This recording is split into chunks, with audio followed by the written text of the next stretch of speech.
El ¿Qué es diputado lo que hay en Eduardo. Veragua que nosotros no sabemos? El diputado Eduardo Gaitán. ¿Usted tiene Diputado, familia en Veragua, buenos días, diputado Gaitán? bienvenido. No, mire, pero No. he escuchado que hay familia de apellido Gaitán por allá. Ah. Directamente no, pero quizás tenemos algún vínculo así muy en el pasado, ¿no? Muy hermosas las chicas de Veragua, son mujeres muy lindas. Amén, amén. Yo Sí. creo que en todo Panamá. En todo Panamá, eso es verdad también. Buenos días Sí, a toda sí, la, ¿Usted qué piensa de a eso? todos los radioescuchas. También. Ah, bueno, muy Buenos bien. días, muy bien, muy diputado, bien. buenos días. Buenos días, buenos días. Diputado, vamos directo. Claro, Vamos. aquí estamos. Ya finalizó el periodo de sesiones de la Asamblea Nacional. Pero óigame. Sí, porque quiero empezar por el principio. Vamos para allá, diputado. ¿Qué análisis hace de este primer año de gestión? Bueno, yo creo que lo primero que a mí me gustaría haber visto, quizás un poco más velocidad en el trabajo de cada una de las comisiones para poder avanzar los múltiples proyectos que se propusieron. Al final, creo que el número ascendía a aproximadamente 400 anteproyectos de ley, que de eso me parece que solo la mitad fue prohijado. Entonces, yo sí aspiraba a una asamblea quizás más productiva. Y esa es una de las cosas que pudiese sacar de este término, que obviamente yo hago un recuento positivo a nivel de nuestro despacho, del trabajo comunitario que también estamos haciendo y no lo hemos dejado de hacer. Pero creo que eso sería lo principal. Quizás la velocidad con la que trabajan las comisiones necesita más premura. Una asamblea más productiva. Buena parte de eso depende de las reformas al reglamento interno. Y es algo que no procede. Bueno, al final tenemos que buscar entender por qué no procede. Y es que la asamblea está compuesta por una mayoría que quizás no quiere que las cosas o el status quo sea cambiado. Nosotros estamos peleando en contra de eso. Yo creo que desde la bancada hemos tenido múltiples propuestas que buscan cambiar temas de corrupción, temas de transparencia, inclusive de generar perfiles o generar mínimos para las vacantes, digamos, del perfil de contrataciones públicas. Por ejemplo, el de Alexandra Brenes, que fue un proyecto muy bueno que te ponía, como quien dice, un estándar para quien fuera propuesto para esta dirección. Okay. Y entonces no pasó porque no tenía los votos. Podemos decir que este primer año legislativo tuvo 3 momentos: presupuesto, reformas del Seguro Social y ya al final el tema de la amnistía. Sin embargo, en el intermedio hubo propuestas de leyes que mucha gente criticó. Hay algunas, por ejemplo, para mí en particular, el tema de los scooters eléctricos. Me parece que es una regulación necesaria, pero quizás no es el momento. ¿Han entendido ustedes como diputados que a veces no se trata del contenido, sino del momento en el que se presenta? Totalmente. Yo creo que ha sido una lección importante, inclusive considerar que cosas como lo del scooter pudiese ser reglamentado bajo la misma autoridad de tránsito. O a nivel necesariamente, claro, y no necesariamente a través de una ley y generar un descontento por decir, oye, se está trabajando en una ley del scooter y no en cosas que tienen muchísima más prioridad, temas de agua, obviamente empleomanía y otro tipo de problemas que son los principales, ¿no?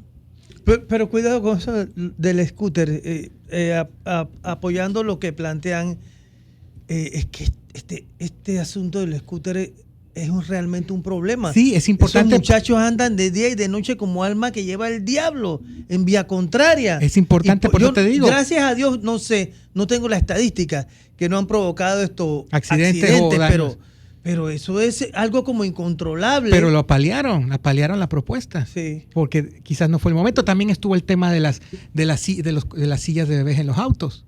Quizás, sabes, también ahora creo que es un tema también de entender que se pueden trabajar muchos proyectos al mismo tiempo. Entonces no quiere decir que el diputado que propuso ese proyecto del scooter estaba dejando de lado el tema del agua o el tema de la empleabilidad, otros temas importantes, sino que pues propuso ese proyecto de ley junto a otras propuestas que también seguramente van más alineadas prioritarias a las prioridades o a las cosas más urgentes, ¿no? También es el primer año legislativo que empieza a dejar cambios en las interacciones dentro de su propia bancada. ¿Qué lecciones quedan de eso?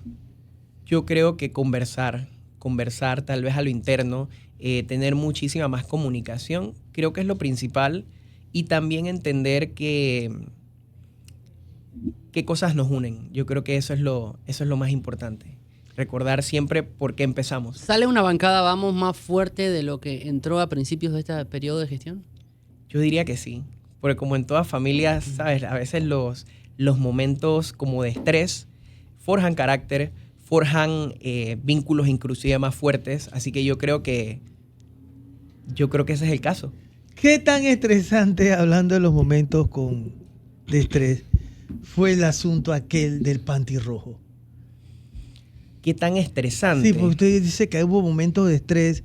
¿Ese fue un momento de estrés? Sí, esa es la pregunta inicial. Yo no diría que ese fue un momento al que yo le dediqué mucho espacio mental. No le metió mente. No, yo no le di mucho espacio mental a ese evento, ¿sabes? Okay. Yo creo que más estábamos concentrados en el tema a discutir dentro del pleno, en las propuestas de ley. O sea, más que eso que sucedió, que obviamente tuvo mucha interacción a través de las redes sociales, realmente yo no ocupé mucho espacio mental en eso. Qué bueno. Dice diputado que terminan siendo más fuertes, porque que todo este primer año los deja más fuertes. Sin embargo, cada vez más son las voces que hablan que hay conversaciones entre Moca y algunos miembros de la bancada de Vamos. Bueno, esas voces yo no he escuchado. Lombana, que estuvo aquí hace un ratito, sí, incluso él también lo comentó. Lo comentó. Bueno, yo creo que al final es algo que está por verse. El tiempo siempre, yo creo que nos revela las cosas. Hay que ser pacientes. Hay que también tener confianza de que posiblemente pues, se están dando conversaciones como colegas, como personas políticas. Entonces no necesariamente quiere decir que haya alguna conversación como oculta o algo sucediendo, ¿no? Pero si hubiese la posibilidad de que uno o dos o una cantidad de miembros de la coalición estuvieran mirando para conformar otra bancada, ¿a ustedes les interesaría retenerlos? Yo pienso que cada uno tiene la potestad de estar donde así lo desee. Entonces, yo creo que es importante respetar eso. Ok. Uh-huh. ¿Qué viene para el segundo año legislativo? ¿Cuáles son las metas? Bueno, viene un nuevo presupuesto, pero viene la posibilidad, ya lo ha dicho Camacho, de alguna forma u otra, meter su proyecto de amnistía. ¿Qué otras cosas hay para el segundo año legislativo? Yo creo que ahorita mismo hay mucha preparación para ese segundo año legislativo.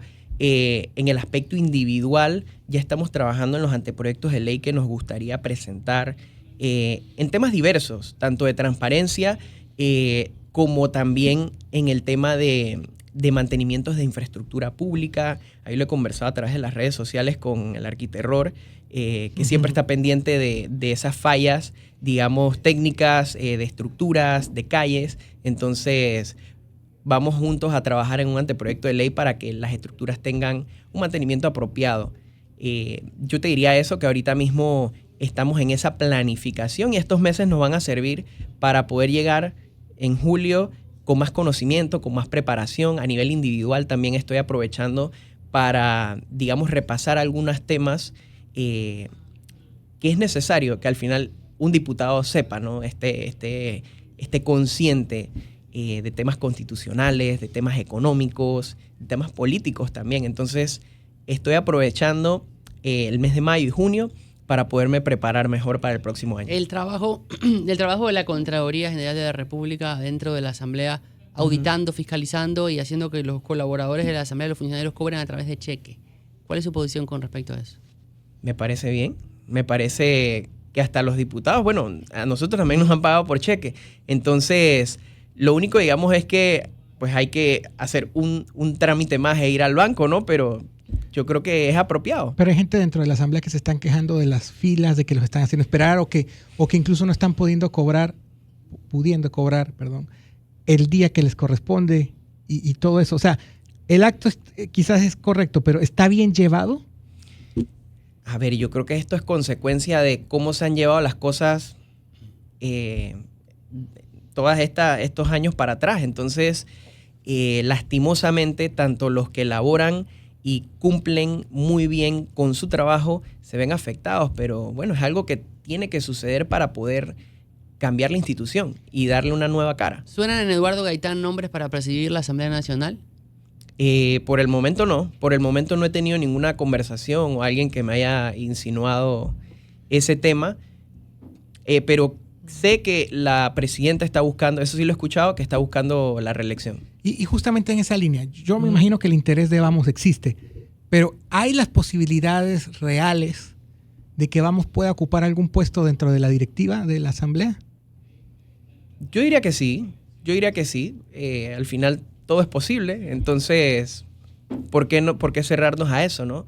Yo creo que sí es posible, pero nuevamente el tiempo nos lo dirá. No he tenido todavía conversaciones de ese tipo donde hablemos de cómo va a estar conformada la junta directiva, pero definitivamente nosotros tendremos a nuestro candidato. Oiga, diputado, hablando del tema político y de Vamos, en el día de ayer, el director de Lima, el señor Murillo, Nilo Murillo, en un intercambio de tweets con el señor Juan Diego Vázquez, Nilo dice que el señor Juan Diego Vázquez le pidió favores al presidente de la República, el señor Mulino Quintero, para el nombramiento de fichas de Vamos en el gobierno.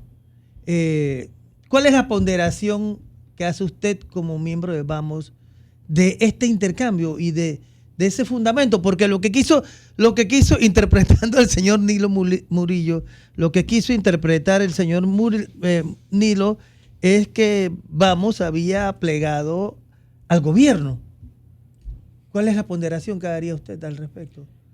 Quizás que necesitamos... Que se había plegado al gobierno y ahora le estaba dando la espalda. Quizás que necesitamos mayor explicación de lo que verdaderamente sucede. Uh-huh. Yo también me quedé en el aire, ¿no? Yo como que, ok, ¿y esto de qué se trata, no? Pero creo que es eso, al final, explicar, Uh-huh. venir aquí, Claro, y transparencia. dar la cara, sí, es eso. Denme un momentito, perdón, habría que voy a invitar interrumpir. Terremoto de 7.5 en la zona sur de Chile. Están evaluando posible alerta de tsunami. Nada más quería dar esa información. Le daremos seguimiento a ese tema. Por supuesto. Diputado, Manolo menciona el tema político. Quería preguntarle, ¿han tenido más reuniones de bancada? Lo último que nos habíamos quedado es que tanto Walkiria Chandler como Betseray Richards Uh-huh. estaban suspendidos de las reuniones mientras el comité ético deliberaba. ¿Siguen suspendidos? Todavía se encuentran deliberando hasta donde tengo entendido. O sea que no están participando. Creo que hasta el momento no han participado desde que se tomó esa decisión, pero sí hemos tenido como reuniones en el pleno de la asamblea, que obviamente ahí es necesario pues tener una comunicación abierta. Pues. ¿Por qué tardan tanto? ¿No debería ser, no sería importante que fueran tomando una decisión sobre eso? Por supuesto, quizás en estos meses se esté tomando una decisión más detallada. Juan Diego, y hablando del tema político, Juan Diego Vázquez, Gabriel Silva, que son los forjadores de Vamos, los iniciadores, dos de los iniciadores, suscribieron a este documento de la Unidad Nacional y Defensa de la Soberanía. ¿La postura de ellos es arropada por el resto del grupo? Sí, totalmente. ¿Suscribiría usted también este documento si se lo pidieran? Yo creo que el tema del memorando de entendimiento fue algo que causó mucho descontento, fue algo que causó mucha sorpresa. La vez pasada me preguntaron que con qué sí estaba de acuerdo el memorando y dije, pues por supuesto que con nada. Entonces, por supuesto que sí, también está respaldada por nosotros. Diputado, he visto en las redes sociales y en sus redes sociales que usted continúa con ese ejercicio de limpiar la basura de San Miguelito. Inclusive se compró un camión recolector. Un camioncito. ¿Cómo avanza en ese detalle? Bueno, realmente esto fue algo que planifiqué desde el primer momento que llegué a la asamblea. De hecho, antes en campaña también la problemática era latente. Entonces yo dije, oye, quiero recoger estos pataconcitos. Y lo que hice fue pues que ahorré mis salarios como diputado. Me preparé para eso, compré un camión nacionalmente aquí, de segunda, y entonces pedí la compactadora de afuera. Sí, lo armó. no le va a gustar a Trump de dónde la pedí, pero lo armé y nada, la armé yo junto a 2 amigos más. Fue una compactadora que el costo total de ella asciende a 38,000 por todo, siendo que en el mercado nueva nos hubiese costado como 80 o un poco más, pero sí creo que fue positivo el tema de que nosotros mismos la armamos y entonces ahora la estamos utilizando para hacer estos voluntariados de limpieza e involucrar también. Es importante crear conciencia en las personas acerca del tema ambiental, de la basura, y que ellos nos puedan acompañar ha sido algo muy importante porque se necesita mucha ayuda. Cuando llegamos a un pataconcito, hemos recogido pataconcitos de 2, a veces 3,5 toneladas que están en una esquina y no parece, pero cuando empiezas a compactarla, increíble. Así que creo que eso es muy importante, el tema de crear conciencia en la ciudadanía. Pero ese tipo de gestión, diputado, yo sé que concita burlas entre sus adversarios políticos, sin embargo, es importantísima porque no solo se está recogiendo la basura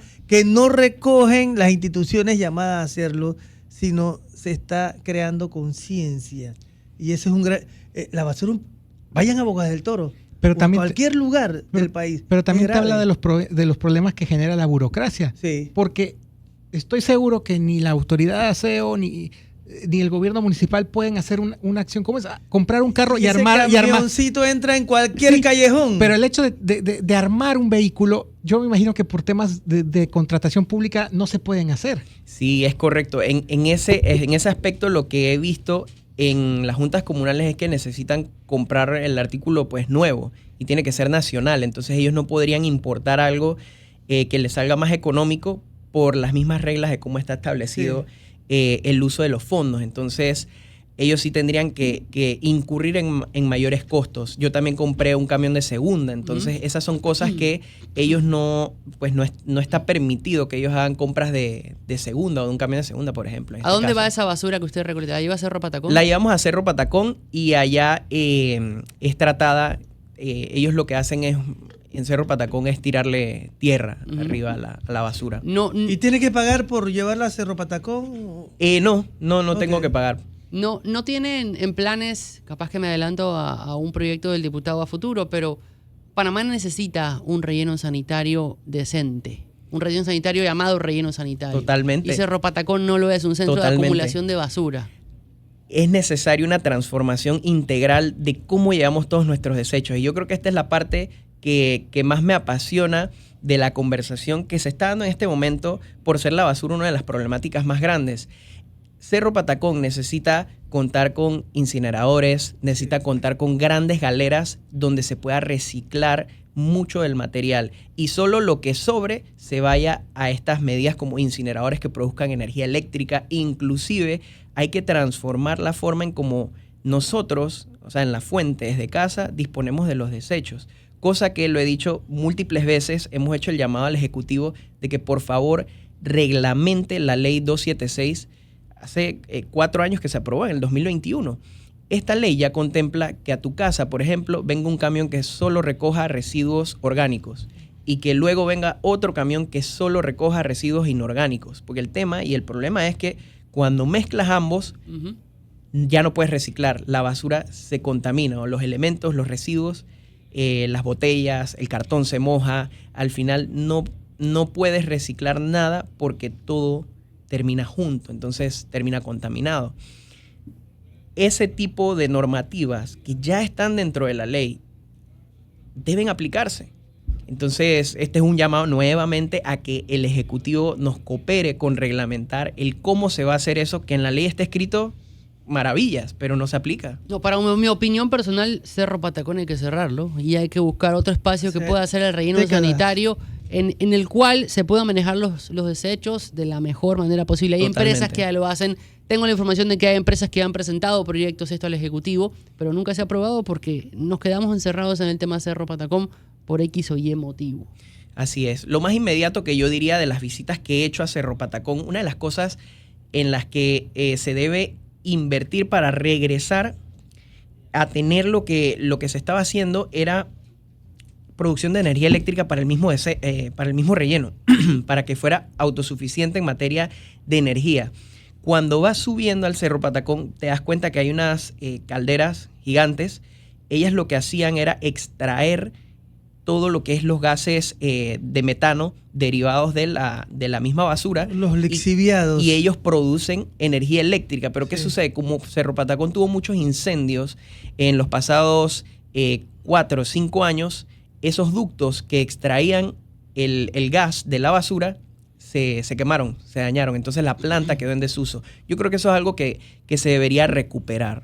Diputado. Sí, yo creo sí. que eso, si no me equivoco, eso es en Tailandia.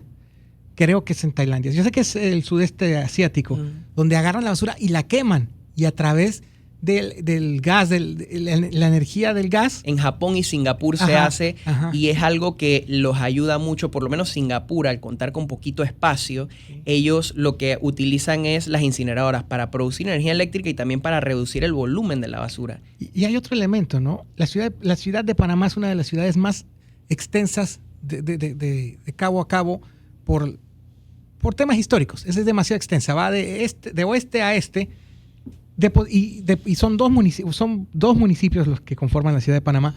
Depositar la basura de todos esos sitios en un solo lugar también es complicado. Debería considerarse un vertedero quizás para San Miguelito, un vertedero para Panamá Norte. O sea, también eso es demasiado. Sí, yo creo que todo esto necesita definitivamente como una reingeniería, porque ambos municipios que mencionas, si los juntamos, producen aproximadamente 3.000 toneladas de basura al día. Entonces, esto es un número importante que yo creo que debemos empezar a aprovechar de alguna manera, pero se tiene que hacer de la manera correcta, con el costo adecuado, es decir, sin los conocidos sobrecostos, pero es algo que definitivamente se tiene que lograr. Y ahí vamos a estar para fiscalizar en todo momento cuando estas etapas se comiencen a realizar por parte del gobierno central. Esta semana, estuvo el canciller en la asamblea finalmente. Pasaron muchas cosas, pero una de esas cosas fue que ante los cuestionamientos de la diputada Prado, su jefa de bancada, el canciller pues le sacó en cara la invitación a un viaje. El ejecutivo o figuras cercanas al ejecutivo en algún momento se han acercado a los diputados de Vamos o a otros diputados opositores a la gestión gubernamental y han intentado sonsacarles cosas o han intentado amenazarles con algo a cambio, con tal de que ustedes queden en silencio. Bueno, a nivel personal, que es como podría responderte, no. O sea, a mí no me han ofrecido ningún tipo de viajes. O no ni siquiera ofrecimientos. Uh-huh. ¿Intimidación? No, realmente a nivel personal, yo creo que lo más que yo sentí que quizás iba en esa dirección fue cuando discutimos la ley de interés preferencial de las casas. Ese día, como yo iba a hacer una propuesta para que se incluyera las viviendas de segunda y lo estuve luchando hasta el final, recuerdo que sí me llevaron como a muchas reuniones, siento yo que para tratar de convencerme de no hacerlo, pero al final yo estoy claro de quién, o sea, claro, por quién estoy aquí y estoy claro de que siempre tengo que estar del lado correcto de la historia. Entonces, esta ley para mí beneficiaba completamente a las promotoras, a las constructoras, y el espíritu del que te hablaba, porque la ley te la vestía muy bien de pueblo, digamos, en la exposición de motivos. Sí, que era una vivienda que es para que el panameño pueda conseguir su primera vivienda, pero realmente ese espíritu no se cumplía en la normativa. Yo decía, no, pero es que esta ley es como, o sea, la están vistiendo de pueblo para vendérsela a las personas de que les estamos ayudando, cuando realmente les estamos dando un negocio redondo a las promotoras porque les damos una ventaja por encima de las casas de segunda. Y al final, el libre mercado no se trata de eso, se trata de que las personas puedan libremente escoger qué les conviene más. Y la realidad es que hay casas de segunda que tienen muchísimo más espacio y están muchísimo más cerca, con mejor ubicación, inclusive mejores materiales de construcción. ¿Quién lo llevó a las reuniones para convencerlo? La misma Comisión de Economía. Okay. Uh-huh. Entonces, eso fue algo que luchaste al final, que obviamente no contó con los votos, pero yo decía, es necesario que si vamos a aprobar una ley que sea justa para todos los actores. Tuvimos más de 4.500 firmas de jóvenes que les interesaba este tema. Entonces, ¿cómo no iba a pronunciarme de la manera enérgica como lo hice si yo estaba hablando por esos casi 5.000 jóvenes que también tienen la preocupación de cómo voy a comprar mi primera casa? ¿Cómo se hace eso? Es la realidad de todo joven hoy en día. Entonces, Diputado Eduardo Gaitán, gracias por estos minutos en Radio Panamá. gracias. Ojalá Gracias a podamos volver a ustedes. tenerlo aquí en una próxima oportunidad. Y bueno, estamos al tanto de lo que pasa, lo que vaya a surgir con la Asamblea Nacional y la elección del nuevo presidente del órgano legislativo. Gracias. Gracias. 8:47 minutos.